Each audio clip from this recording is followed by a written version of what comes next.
What is going on, everybody? Jimmo here again, and this video here I had to dig up from the archives. I recorded this a long time ago. Been meaning to get it out for a while, but yeah, I don't know. I just didn't do it. So what we're going to be doing is looking at how to prepare and paint plastic. And when it comes to painting plastic, the most important thing is that the plastic is clean, clean, clean. So what I'm doing here first off is going over it with a sanding paste and a gray scuff pad, and that is more just like a soap and water kind of idea. It's going to remove any contaminants on the surface. There are other sanding pastes you can get. Now this is back in the BASF days. For instance, in my DuPont paint line I have a sanding paste specifically for plastics, and it's going to work to remove some of the mold release agents that can surface after you've painted it and cause your paint to fail. It's almost like when the plastic's manufactured in the press, they need to use mold release agent so it pops out. It's kind of like a wax-based product. Now I believe they have changed that. Some of the newer ones are using something that isn't so aggressive as far as wax goes. But anyway, it's covered in this kind of slime to prevent it from sticking to the mold, which naturally causes your paint not to want to stick to it either. So you need to remove all of that, and it relies more on cleanliness than it does on actual mechanical abrasion.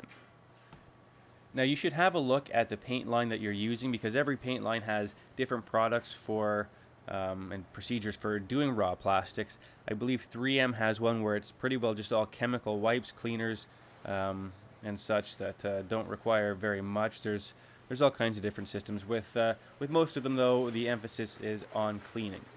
This bumper here is also textured at the bottom. It's off a Toyota RAV4, I believe. And if you look at them from factory, I had to do a double take on it because they basically paint this silver over top of the texture, which gives it kind of an odd look, and it actually kind of sinks in, and it doesn't really shine like the rest of the bumper will that's flat. But that's just how they look from factory. So with the textured parts, you have to be extremely careful. Make sure that you're going over them very well to make sure that they are very clean.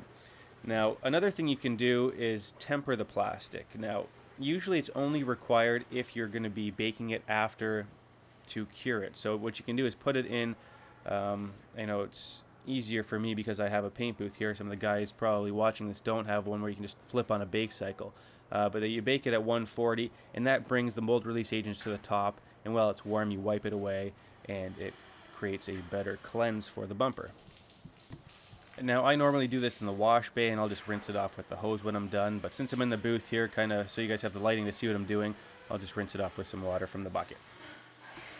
So the cleaner that I'm using here is the plastic cleaner from BASF, RM's 902, and you can see it'd be a lot more effective in a pump and spray bottle. But what you want to do is put it on there with one cloth and wipe it off with another. Now this is a very aggressive plastic cleaner. It's one of the strongest I've ever come across, and it usually clears out the entire shop because the fumes coming off of it are just that strong. But it's a very good cleaner, so I'm going to go over this entire bumper with it and dry it off in the process. Now the 902 actually has a half-hour flash time for the solvent to escape before you can actually paint it. So we normally do that well in advance. What I like to follow that up with right before painting is a alcohol-based cleaner, which is formulated to remove any static from the plastic as well. This one is from Sherwin-Williams. I don't recall the number, but yeah, the general idea is you want to remove all the static from the bumper because otherwise it's going to attract debris and dust in the air like flypaper, and you'll have a very dirty part otherwise. And since this bumper has a step pad on it, it needs to be masked off because it's going to stay that black textured look. That's how it is from factory. So I'm going to mask it off with some just regular 3M masking paper. And I'm going to be using this blue tape from Norton. I don't know how it ended up here. I think they gave us some free samples to try. It turned out to be a pretty decent little tape. I mean, as far as tape goes, it's just as good as the 3M, I guess. But anyway, after I mask it off kind of rough with this, as close to the edge but not quite to the edge, then I'm going to follow that up with some fine line. And the idea with the fine line, it's like a vinyl tape The paint doesn't really, well, I guess the paint does adhere to it, but it comes up a lot cleaner when you're done. So once I'm done painting it, I pull that tape off, that edge right away, and it's going to give me a nice, sharp, clean line. And when you're masking off a two-tone on a bumper or anything really, you want to be as generous with the tape as you need to be. Don't worry so much about the cost, because it's going to cost you a lot more if you don't mask this thing up entirely, peel it off, and you have to do a little touch-up afterwards. So you want to make sure, don't stretch out your fine line either, kind of give it some slack in the corners and any bends, because you want to be able to press it down. It can pop up if you kind of have it tight right there in that corner. It'll pop up halfway through your paint job, and it's not fun. I've been there, trust me. So every paint line is going to have a plastic primer or an adhesion promoter, sometimes called. Same thing.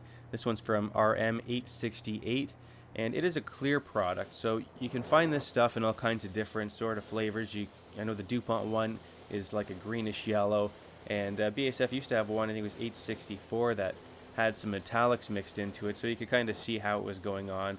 It was just easier to spray because you had the visual kind of indication of what has coverage and what doesn't. But it goes on a little bit lighter. You don't want to hammer this stuff on, but you want to make sure that it goes on consistently and over everything and all of your bends and offsets. I tend to pull my gun back a little bit further with this stuff. I find it just goes on a little bit better if it's dusted on opposed to being cranked on. So that's how I do it. It works for me.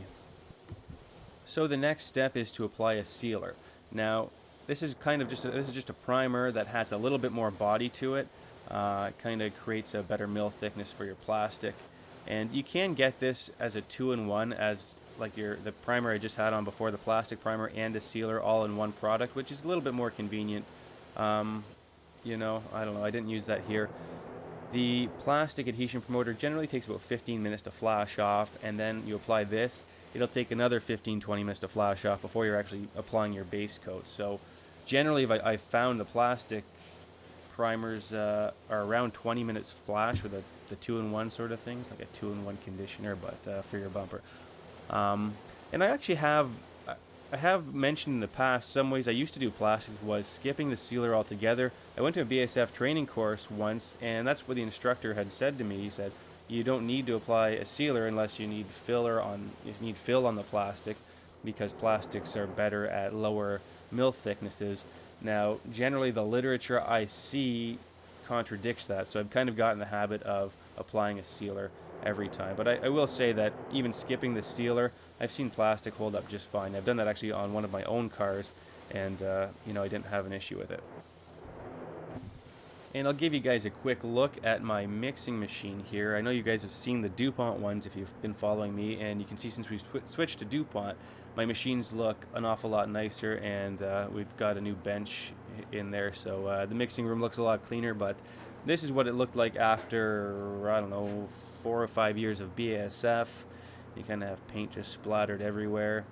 And the machine wasn't as nice. It was a black and white screen. The interface wasn't quite as slick as DuPont's, but it definitely got the job done for a long time. And with this paint, DuPont's, they always recommend to stir afterwards. It's a lot thinner and it kind of gelled a lot nicer. This stuff, it's thick and a little bit different. So they recommended after you're done mixing, we had to throw it in the paint shaker for about 5 minutes before we actually sprayed it. But let's get back into the booth and get this paint on there.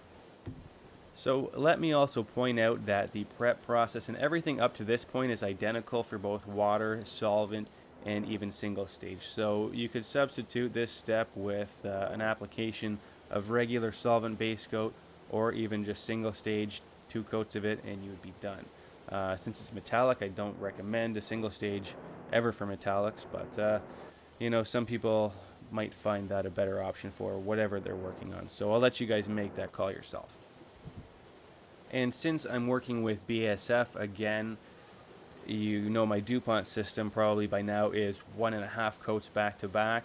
This stuff is usually about 3 coats, depending on the color. This color is going to cover very well, being a silver and having a nice similar undercoat. So we'll put 3 coats of it on there and then get onto the clear. I'm not going to show you them all, so you can assume I did this once, and then I did it another 2 times, letting it flash off between 5 to 10 minutes each time. So here we are applying the clear coat. Now, I've made sure to flex every product that required flex additive, which, well, it was really only the sealer, which was the white primer, and the clear coat. So I don't remember exactly which clear coat I used. This was some time ago. I know I used to like the 923-209, which I think was pre-flexed, but I don't think that's what I used here. Anyway, it's for my uncle's vehicle, who actually works in the shop doing prep. He just got back into it recently. He used to be a painter for quite a while, and he's actually pretty sharp still on all the new procedures and the way things are done. So he was pretty adamant that a flex additive be added into it, and I have no problem with that. The flex additive, what it does more or less is it prevents the spider cracks. Usually when it gets hit again is the only time they're going to kind of spider crack, which requires painting anyway. But it can prevent any stress cracks because the plastic can twist and vibrate in different ways than the metal. So that's why we add the flex additive.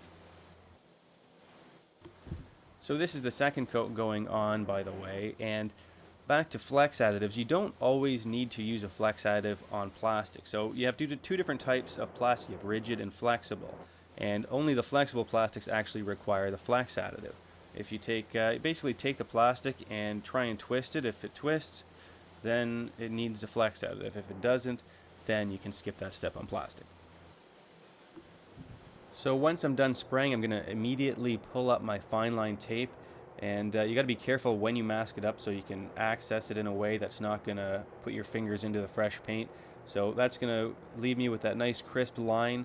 Otherwise, if I let it dry, it might kind of pull up some edges from the surrounding area and give you like a crinkly cut edge, or even maybe pull up some of the paint that you didn't want pulled up. And you can sort of see what I mean about the lost shine in that textured area. You don't have that full gloss when you're painting over a piece of texture. Everything kind of sucks in and steals that away, but that's the factory look anyway. So here we go. She's all done, unmasked, and you can see we got a pretty nice line there. Everything looks pretty good. Now, I don't actually have a shot of this on the vehicle itself. I've been meaning to go over there and get it, but they're actually in Buffalo this weekend, so yeah, I wasn't driving down to Buffalo to get the shot. I just wanted to get this video out and say, here you go. But I have looked at it, and it's been holding up really well. So, yeah, I think we have a winner with this one. Everybody is happy. So, that is going to be it for this time, guys. Don't forget to check me out on Facebook and all that other stuff. Links are below. And subscribe for more. Thanks. Later.